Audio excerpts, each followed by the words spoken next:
Halo semuanya, kali ini kita bakal bahas sesuatu yang kelihatannya sederhana, tapi sebenarnya keren banget loh, yaitu mekanisme penyerapan unsur hara oleh tanaman. Aku, Suci Oktaviani, dari program studi agroteknologi Universitas Siliwangi, mau ajak kamu buat jalan-jalan sebentar ke dunia akar tanaman. Karena ternyata di bawah permukaan tanah itu banyak banget hal menarik yang terjadi. Kita mulai dari dasar deh. Unsur hara itu ibarat makanan buat tanaman.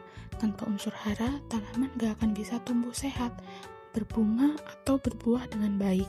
Oleh karena itu, unsur hara ini diserap oleh tanaman dalam bentuk ion dan larutan tanah lewat sistem perakaran yang super aktif. Prosesnya nggak cuma fisik, tapi juga biologis, melibatkan air, koloid, tanah, dan aktivitas akar yang saling bekerja sama. Kebayangkan betapa sibuknya dunia di bawah sana? Nah, tapi proses penyerapan ini nggak bisa jalan sendiri. Ada beberapa faktor penting yang mempengaruhi. Yang pertama adalah air tanah.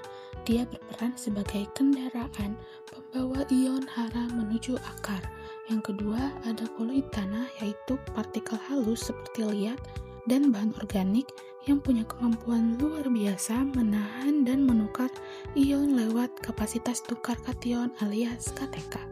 Lalu, ada pH tanah yang juga penting banget.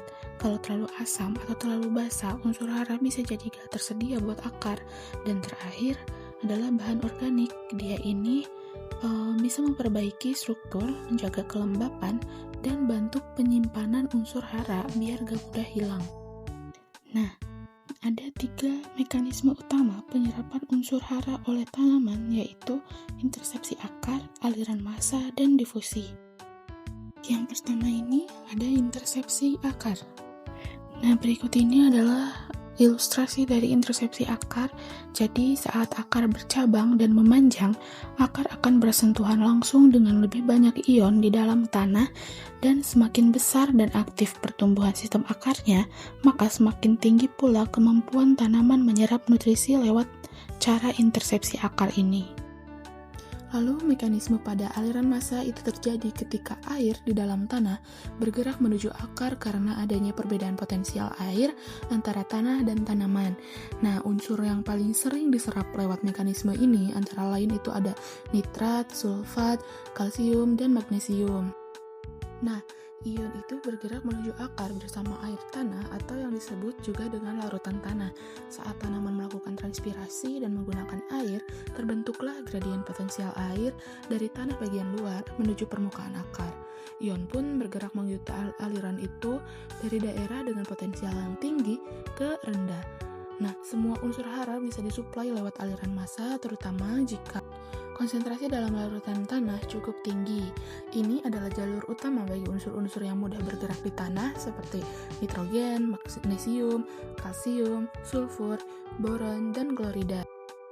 Yang terakhir ada difusi. Kalau aliran massa itu karena air yang bergerak, difusi terjadi karena perbedaan konsentrasi ion. Jadi, ion hara akan berpindah dari daerah yang konsentrasinya tinggi di larutan tanah ke daerah yang konsentrasinya lebih rendah di sekitar akar. Nah, mekanisme ini penting banget untuk unsur yang mobilitasnya rendah, seperti fosfor dan kalium. Nah, ini ilustrasinya. Jadi, ion itu bergerak dari area dengan konsentrasi tinggi ke area yang lebih rendah, biasanya itu dalam jarak pendek di sekitar daerah rizosfer, yaitu area tanah yang sangat dekat dengan akar. Nah, difusi ini adalah mekanisme utama untuk suplai fosfor dan kalium, tapi juga penting untuk unsur seperti besi, tembaga, molybdenum, dan seng. Ukuran dan pertumbuhan sistem akar menjadi kunci penting agar penyerapan nutrisi melalui difusi itu berlangsung maksimal.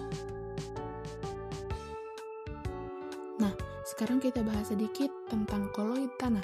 Koloid itu partikel halus yang punya muatan negatif, dan karena bermuatan negatif, dia juga bisa menarik ion-ion positif atau kation seperti K+, Ca2+, dan Mg2+.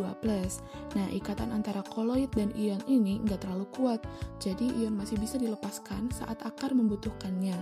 Koloid juga berfungsi menahan hara supaya nggak hilang karena pencucian air hujan. Dan Kalau kandungan bahan organik atau zeolitnya ditambah, maka jumlah koloid dan kemampuan tanah menyimpan hara itu bakal meningkat. Jadi, dari semua proses tadi bisa disimpulkan kalau penyerapan unsur hara itu bukan proses yang sederhana. Ia dipengaruhi oleh banyak faktor, mulai dari air, koloid tanah, hingga kondisi pH dan aktivitas akar. 3 mekanisme utamanya yaitu intersepsi akar, aliran massa, dan difusi. Mereka itu bekerja bersama-sama untuk mengantarkan ion hara dari tanah ke akar. Nah, dengan memahami proses ini, kita bisa mengatur pemupukan dengan lebih bijak, efisien, dan tentu juga berkelanjutan. Dan terakhir, sama seperti tanaman yang tumbuh karena nutrisi, kita juga tumbuh karena ilmu dan pengalaman. Terus belajar, terus bertumbuh, dan biarkan pengetahuanmu jadi pupuk bagi masa depanmu. Terima kasih sudah mendengarkan. Thanks for watching.